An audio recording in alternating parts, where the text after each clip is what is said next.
Un Québécois victime d'une erreur judiciaire va recevoir plus de 20 millions de dollars en compensation 43 ans après avoir été accusé à tort. Il s'agit de Claude Paquin. Il avait été accusé d'un double meurtre survenu à Saint-Colomban, près de Saint-Jérôme, puis reconnu coupable en 1983.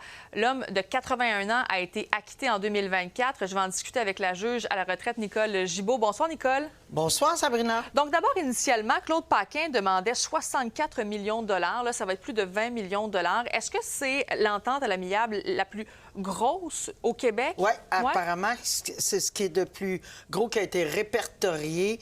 Et on comprend là, que pour 43 ans de bataille judiciaire, là, c'est quand même lourd à porter. Alors, 20 millions, oui, c'est le plus gros montant répertorié à date. Et est-ce qu'on connaît les termes du Non. règlement pour l'instant? Normalement, non. Et c'est tout à fait dans la normalité des choses qu'on ne connaît pas le détail. Mais un message est envoyé. Il y a eu une grave erreur. Ben, en fait, c'est plus qu'une erreur. C'est vraiment une vie qui a été volée, c'est ce qu'on dit. Une vie qui a été volée à ce monsieur-là toutes ces années-là. Alors, c'est un message envoyé. Puis tout ça pour quelqu'un qui a menti pour arriver à ses fins comme délateur. Effectivement. Donc, ça partit quand même d'un délateur qui aurait menti et ainsi on a accusé comme ça Claude Paquin.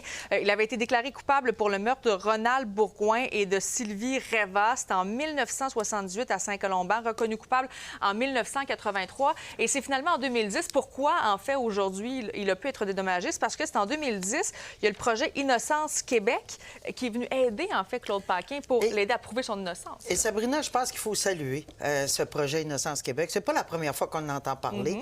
On a entendu parler dernièrement dans le dossier de Jolivet. On entend parler dans ce dossier-là. C'est un travail incroyable qu'ils font, ces gens-là. Et grâce à eux, on est capable de répertorier ces erreurs ou cette vie qui a été volée à ce monsieur-là. Et est-ce qu'il y a des montants d'argent qui réparent tout ça?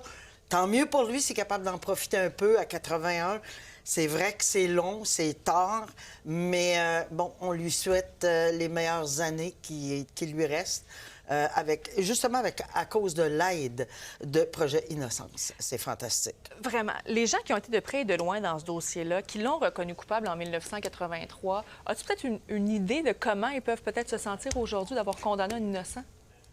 J'espère qu'ils vont se sentir, qu'il y a une petite conscience à l'intérieur de ces gens-là qui va agir, mais ça, on ne sait pas. Tout à fait. Bien, Nicole, merci beaucoup d'avoir analysé avec nous ce dossier donc concernant Claude Paquin. Merci. Au revoir.